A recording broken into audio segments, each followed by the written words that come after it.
بسم اللہ الرحمن الرحیم۔ السلام علیکم ورحمۃ اللہ وبرکاتہ۔ ڈھیروں دعاؤں کے ساتھ آپ کو نئی صبح مبارک ہو۔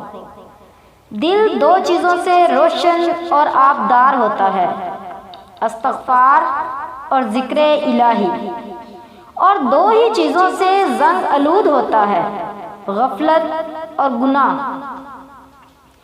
عبادت سجدوں اور تسبیحوں کا ہی نام نہیں ہے۔ سجدے، قیام، رکوع اور تسبیح بندگی کی علامت ہیں، مگر عبادت کی کئی رنگ اور بھی ہیں۔ وہ جو اللہ کی مخلوق کے لیے آسانیاں تلاش کرتا ہے، وہ جو اللہ کے بندوں کے لیے دل میں بغض اور حسد نہیں رکھتا ہے، وہ جو اس کے بندوں کا برا نہیں سوچتا، وہ جو چھپ کر کسی پر احسان کرتا ہے اور بھول جاتا ہے، وہ بھی عبد ہے۔ اس کی عبادات کا بھی اپنا ایک درجہ ہے۔ اللہ پاک ہم سب کو توفیق عطا فرمائے، آمین ثم آمین یا رب العالمین۔